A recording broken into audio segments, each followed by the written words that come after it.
Yes, please, Mr. Katz. Thank you, my lords. Mr. Deirdricks and Mr. Puramalsamy and I appear for the applicant. My name is Katz, K-A-T-Z, as it pleases the court.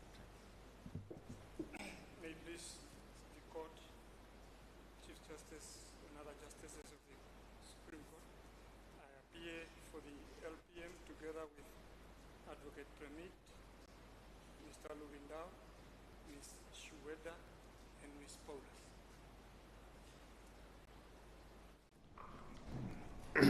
May it please you, my lords, I appear together with my learned junior, Dr. Akwenda, on the instructions of the government attorneys, and your lordships will forgive me if I emphasize that I act for the President of the Republic of Namibia, not the President-elect, because it seems that in some circles there's some confusion about it.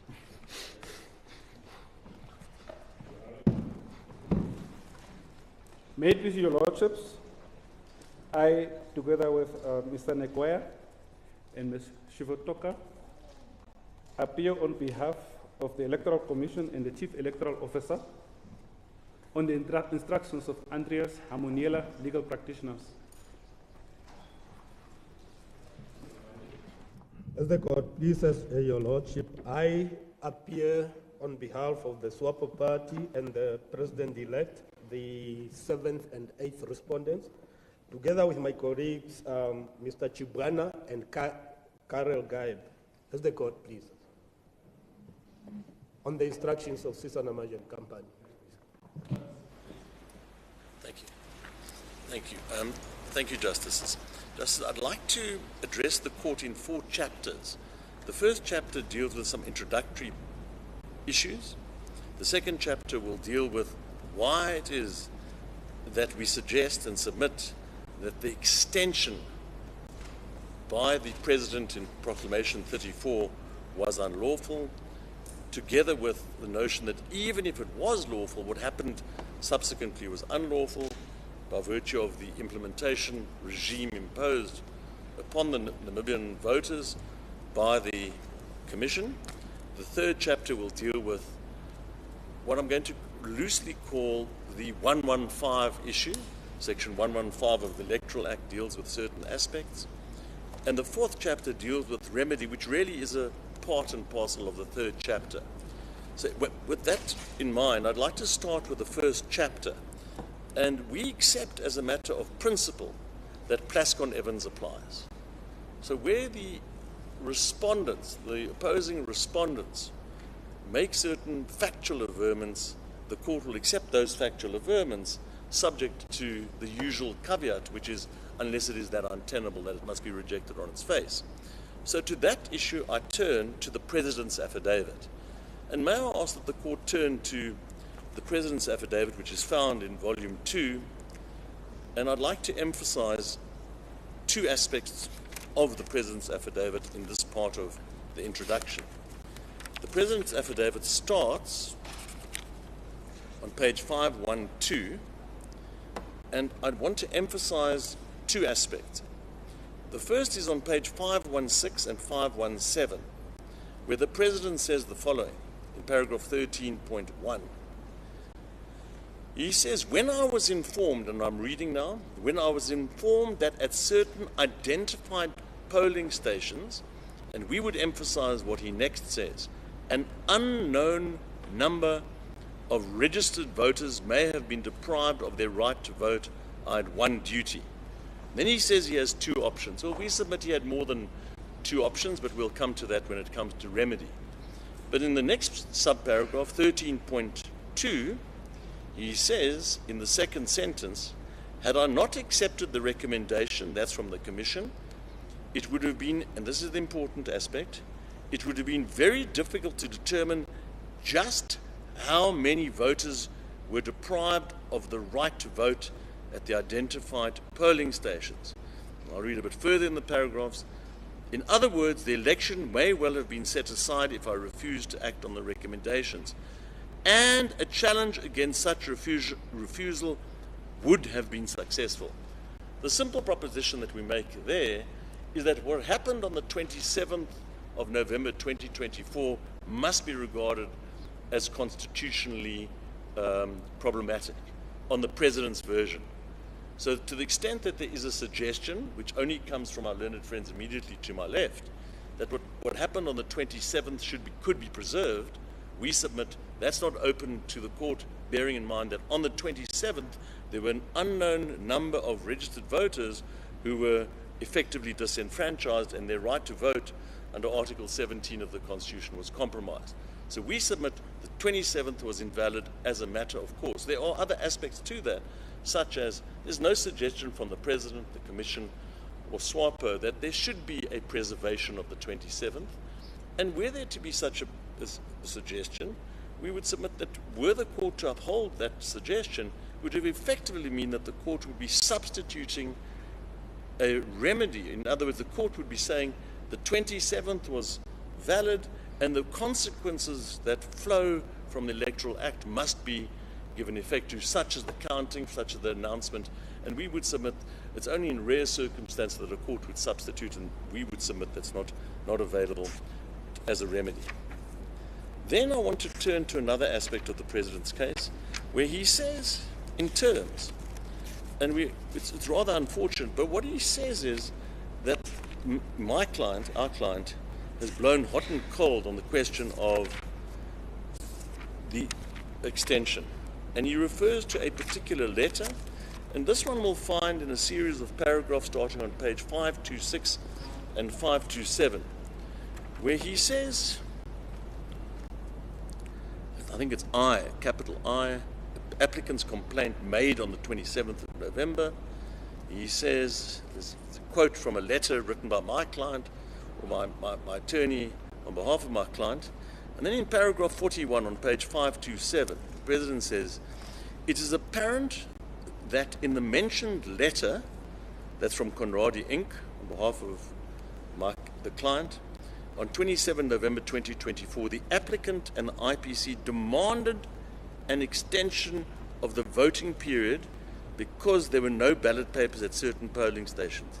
Let me repeat what the President says. He says that Mr. or Dr. Itula demanded an extension of the voting period. Then he says in the next paragraph 42, clearly the applicant and the IPC are blowing hot and cold, admitting and denying at the same time. Now the truth is far from what the President says, because one finds the letter on 437 to 438 in the same volume, where if one looks at the letter, there's no blowing hot and cold. There's only blowing hot. There's no suggestion at all in the letter that my client asked for an extension at all. The word extension doesn't exist. There's no such request. So the President is plainly wrong when he says there's a blowing of hot and cold. Excuse me. It's the issue of demand being irrelevant. It is not a question of whether extension was lawful or not. So issue of demand seems to me irrelevant. We would agree with your Lordship, yes. The simple proposition that I'm trying to make is when the court sifts through this plethora of facts, many of them, we would suggest, along the line, aligning ourselves with your Lordship, is that many of them are distractions. They're utterly irrelevant to the real core issue in this case was, one, what happened on the 27th, was that valid? We know, I've pointed out that on the President's version it was invalid, and therefore the President says he had two options and he chose the one option. Of course he had other options, but we'll come to that. And then the question is, what happened afterwards and was that valid? That's the real issue in this case. Focus on discussing the real issue, Mr. Katz. Let's not get distracted by side issues. As it pleases the court. That's our attitude. And one finds that what is not a side issue is what's contained on page 40 of volume 1 of the bundle of authorities. The key issue, which is the proclamation 34, which is the extension, what I'm going to call the extension proclamation. That one we'll see on page 40, and with the leave of the court, I wish to take the court through it quite carefully. Just as a note, the court will have, as I understand it, 2 volumes of Dr. Itula's authority. The first is Volume 1 or Part 1, items 1 to 6, and Part 2 are items 7 to 14. Just on item 2, which becomes relevant, one will see the words Proclamation 305 in the description of the authority. I don't know if the court has that on the index page. It's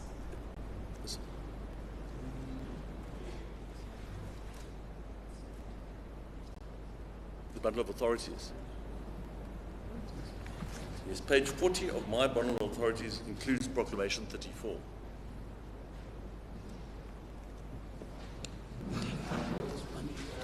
If I may, we have prepared a bundle which contains the legislation because it's nowhere to be found at a particular place anywhere. And part of that is also the interpretation proclamation and the 3 gazettes which my learned friend will deal with now. If I apologize for interrupting, but it may speed up the process. We have prepared for them as well, if you would permit me. Except, my lords, I'm told by my instructing attorney that the two parts of the bundle of authority is with all 5 members of the court. I think one of your lordships is nodding his head. And from my argument, it'll be easier if I follow the pagination of those particular documents, because I'm going to jump around within the bundle of authorities. Yes, I'm told it looks like this. Looking for the colors, the usual colors. So Yeah, I do. okay, we do Yes, you have have the it. bundle. So on page 40, one sees Proclamation 34. And it is easier because I'll be cross-referencing as we go on within the... I'm told, I have 1 volume, but I'm told that the court have 2 separate volumes, 2 parts. So on page 40, one sees Proclamation 34 and starts off by... Yes, I'm told by my junior to give the court an opportunity to get to page 40.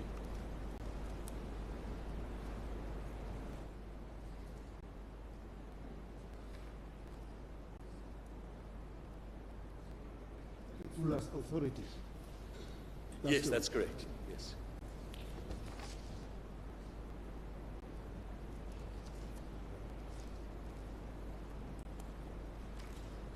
Sort of paperwork that we need to flow through and see. Well, this is really the key of the case, so I think it's important that the court is... I got only volume 2.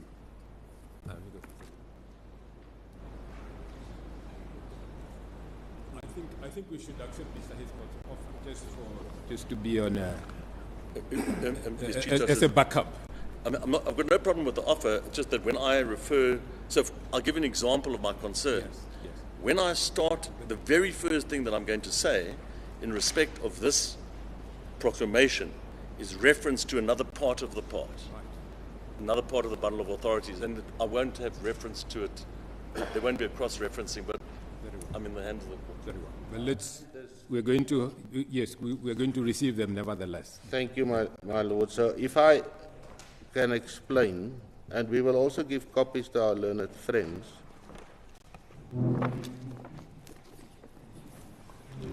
So what you will see, my lords, that I apologize.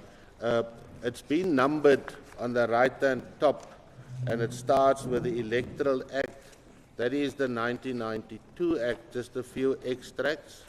And then at page 9 of that bundle, your lordships will find the Electoral Act as it is applicable today and was applicable in November of last year. Then at page 71 of that bundle, your lordships will find the Interpretation Proclamation. And on page 80, on page 77, your lordship will find the Government Gazette 27 of 2024, and particularly the original notification on page 78. That was 28 of 2024. And then your lordships will find on page 80, Government Gazettes 305, 2024, and that is the gazette which is cross-referenced or referred to in GG 34. Your lordships will then find, if I might call it, the impugned proclamation GG 34 at page 116, and then your lordships will find this, the press release which was made before GG 34 on page 119. Those are the sequence, and I hope, my lords, that would have everything together for purposes of the argument. Yes. I'll do my best, bearing in mind it would seem that the court have two sets of authorities. But when one looks at Proclamation 34, that's either page 40 of our bundle or 116 of our Learned Friends bundle, one sees the beginning is an amendment of Proclamation 28 of 26 September 2024. The court can make a note. That proclamation is at page 2 of our bundle. So that's the difficulty if we have cross-reference.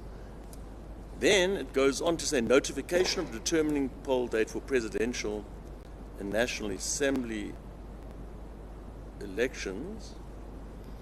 And then we turn down, there's a heading by the President, number 34, and another heading.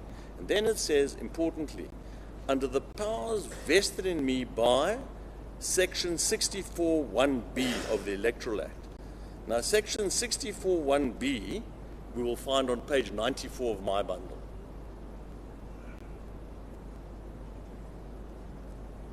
Which is in part 2 of our bundle. And while we're on that topic, may I say that this court, in a case called Mostert, held that once the President does that, he says, under the powers vested in me by Section 64(1)(b), he is ring-fenced to justify the power that he exercised within the terms of that particular provision. And Mostert, and the particular paragraph from Mostert, you will find on page 239 of our bundle. It's in it's not it's the judgment of Stradom ACJ. It's page 35 of the Mostert versus Minister of Justice decision. It's 2003 Namibian Reports 11, page 35. Next, between the letters G and H on page 239 of the bundle. May I just read the sentence that is key to this debate, this particular debate? There's a debate, I think the counsel for the Minister of Justice made the point that even if the minister, in our case the President, referred to the wrong section in exercising a power, as long as he had the power in some other section, it would be sufficient. And what this court said in paragraph, well, page 239, next to the letter G. Furthermore, and I'll read, it's just the paragraph starts, in my opinion, it's about 5 lines down.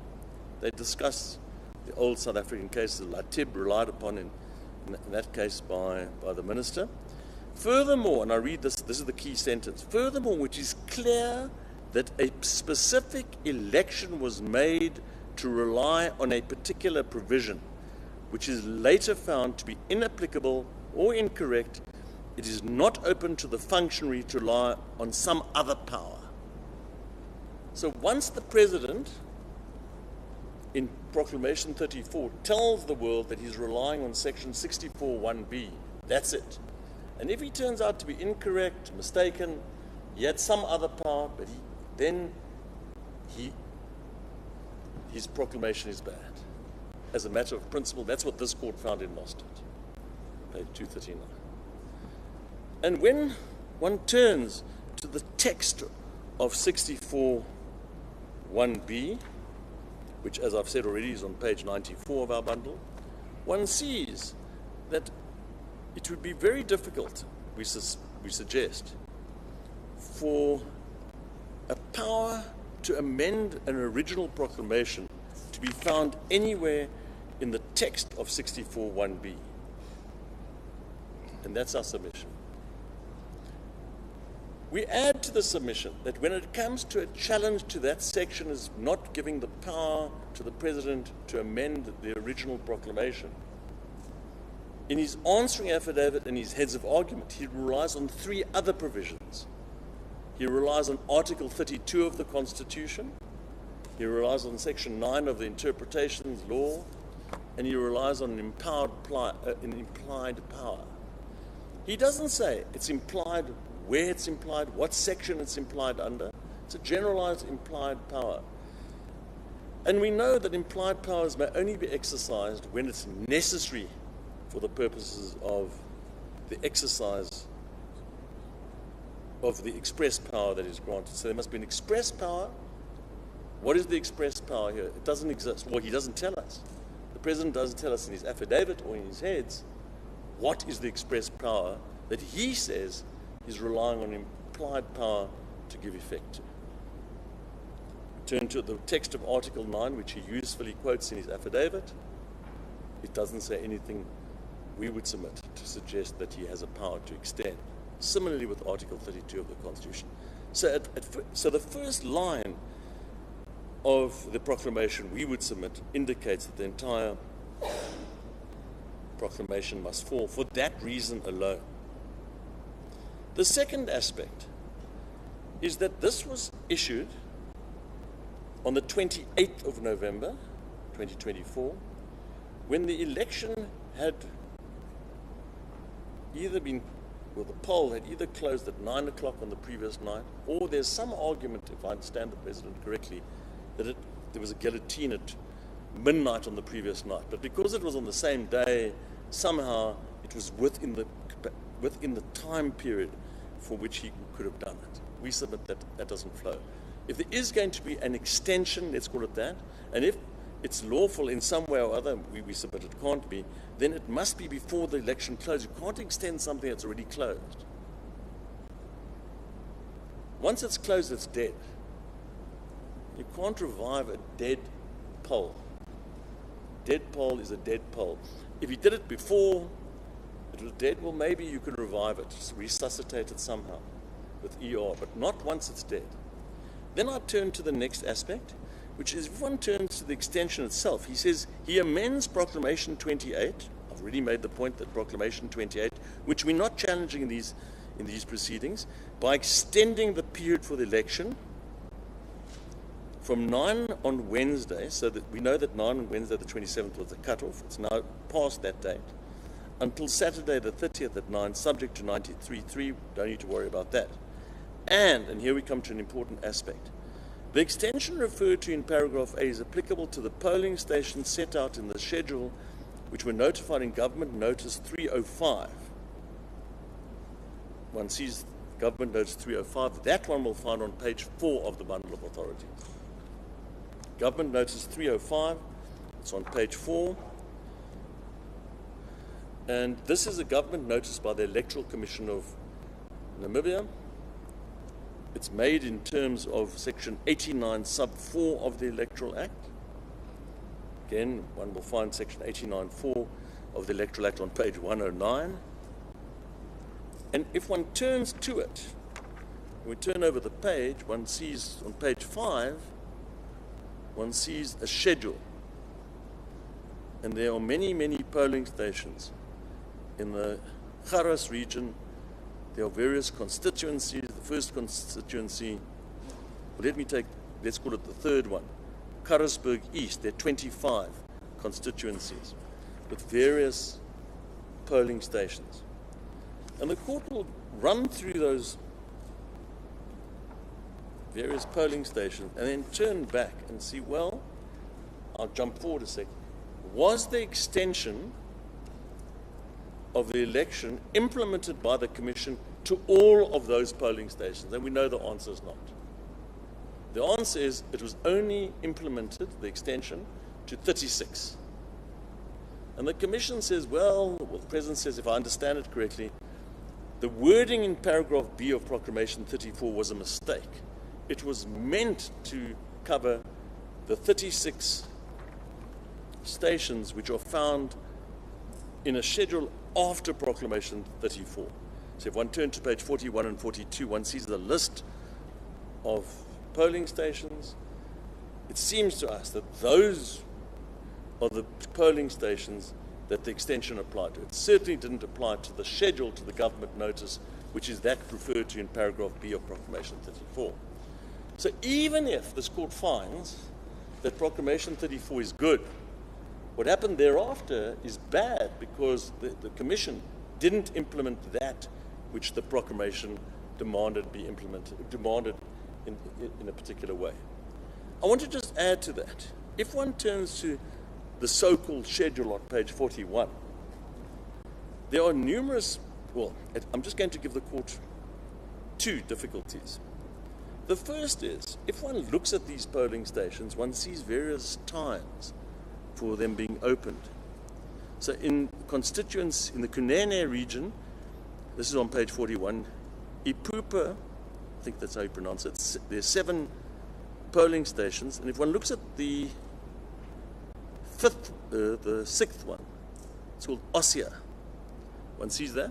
It says it'll be open from 12 midday to 1500. And the court will make a note. This is what the president's doing. This is the president's proclamation. And this is on the assumption that he could do what he did, but we say he can't. But if one looks at the time, 12 midday to 3 p.m. in the afternoon, the court will have regard to section 93(2), read with 93(1) of the Electoral Act, and that one will find on page 111 of our bundle. And perhaps I should just take the court to 111.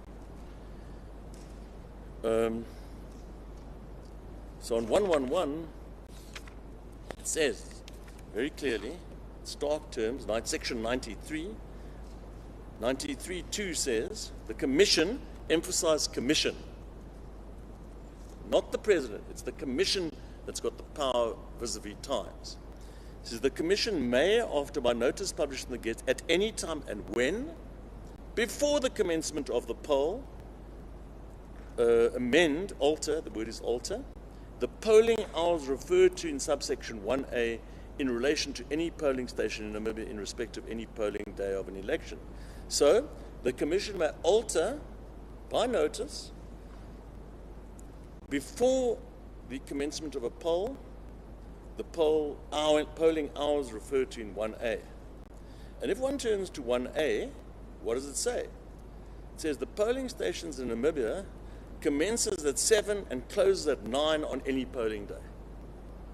So the question that we ask is, where did the President, not the Commission, the President get the power to alter, that's the words in 93(2), the hours for polling stations to stay open?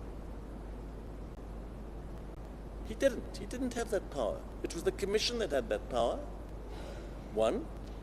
And the Commission only had that power before the commencement of the poll.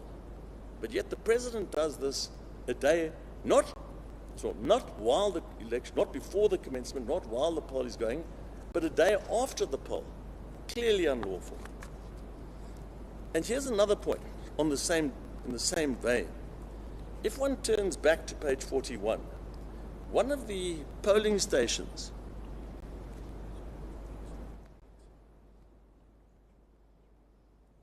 perhaps I should just ask the court to have regard to this. If one turns to the Kunene region,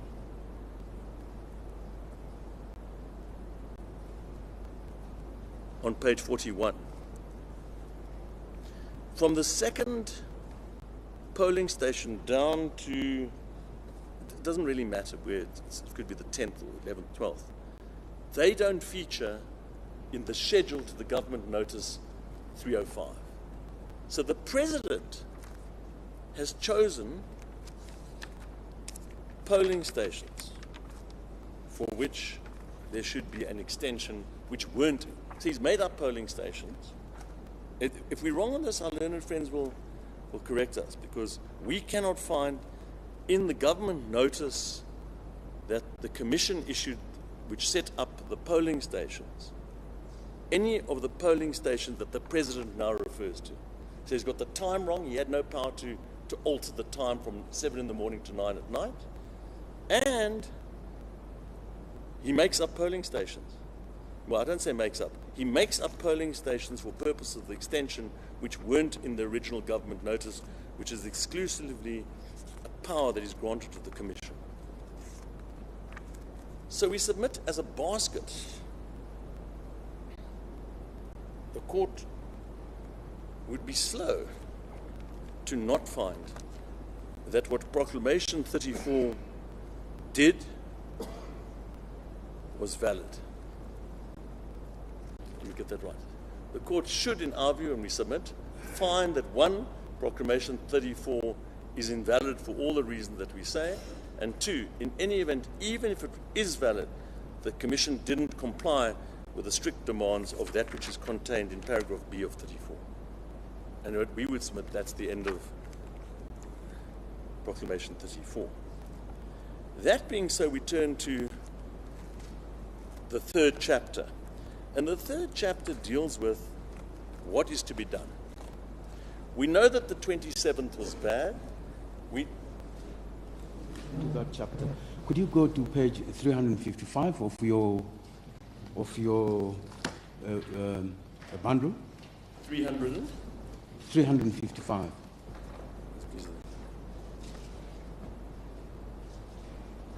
It's the Met of Morgan that you are referring to. Could you go to that last paragraph and read it out? The Lord Denning summarizes, and we have this in our heads of argument. The last paragraph of that page. Yes. Applying these propositions, it is clear that in this case, although the election was conducted substantially in accordance with the law. 355. Oh, 355. Sorry. Next comes Islington, that paragraph. Yes. Yes. The presiding officer, in breach of the rules, gave out 14 ballot papers after 8, which was closing time. They were invalid and ought not to have been counted, but they were counted. La was declared elected by 19 votes. Meadows, the other candidate, sought to have the election declared void. The court went into the details. They said that even if the votes of the 14 given out after 8 were given to Loud, there was a majority of 5 for him. The irregularity did, and then that's our point, my lord. The irregularity did not affect the result. So it was not voided. That point. Yes. Can you relate that to what you have just said now? Absolutely. If one turns down on page 356, so my lord, that judgment was 1901, the Islington judgment. Because my problem is your argument, the fact that the proclamation is invalid is being discussed in a vacuum without taking into considerations the results of the elections. That's what that case relates to, in my opinion. No, with respect, I'm coming to the point. That was Islington in 1901. You see that, my lord? Yes. Lord Denning said that isn't how the law works. And when the very similar section to our 115, and I'll come to that. So if one turns, so one sees at the top of 356, the irregularity did not affect the result. That was because the one man won by 19 votes and there were 14 counted and they couldn't have changed the result. That's what happened there. So then it comes on to 1949 case. There's an act. Then there's a good illustration, Gunn versus Sharp, Queen's Bench Division, 1974. And he sets out what this voting is. And then he says, collating all these cases together, and this is what we submit is how this court should approach the case.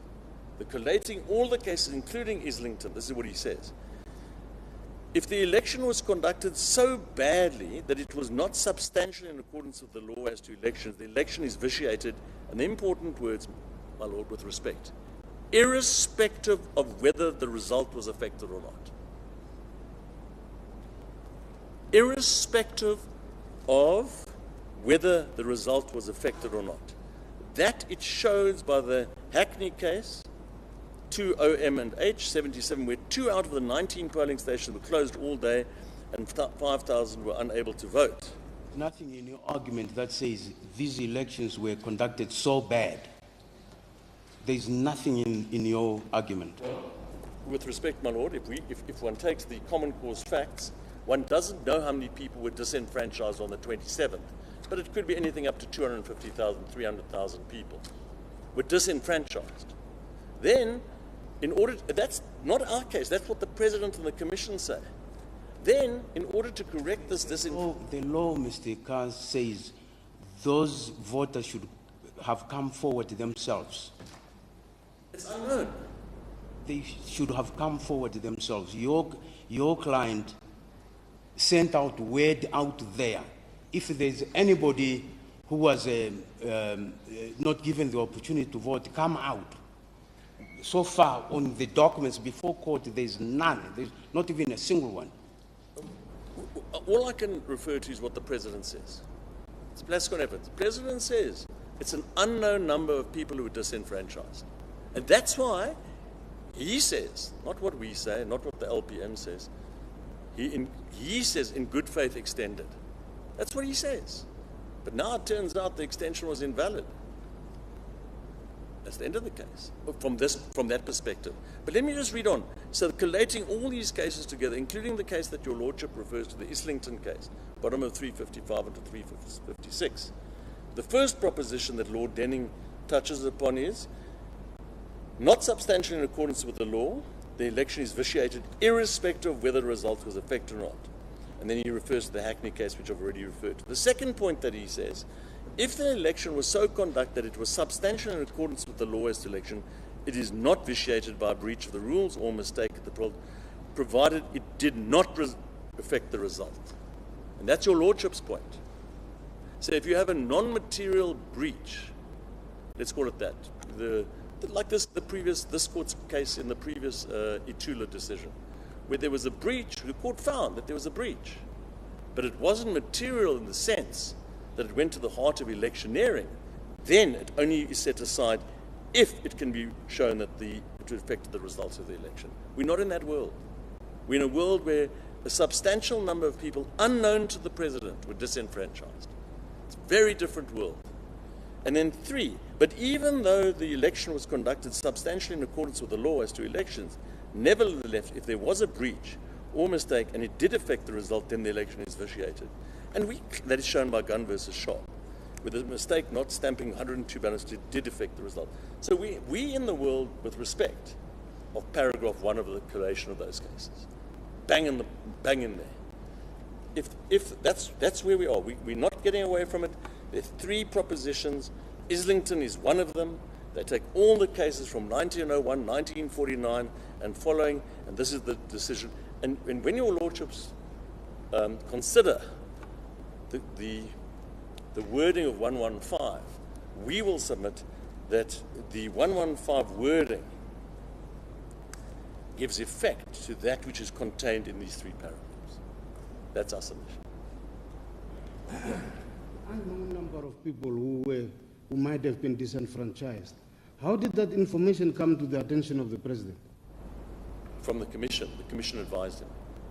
After having a problem on the 27th. The problem was a disenfranchisement. I'm not going to get into the side issues of the Attorney General shouldn't be giving advice to the Commission in particular circumstances. Those are all issues which are not unimportant when it comes to separation of powers. But the real issue is paragraph 1 of the collation of all those cases in Morgan versus Simpson. That's where we're at. So if I turn to 115, and the court will have regard to the section that Lord Denning was dealing with, to come to the idea that perhaps I should just jump back. I'll come to in jumping back to 115, included in our bundle is this court's decision in Itula. That the court sees starts in our bundle part 2, it's page 168, and the full court, obviously I'm not going to repeat anything of moment because the court, same court, and many members of this court were the members of that court. But the court made some important, I think 3 out of the 5 today, I think. So I think page 168.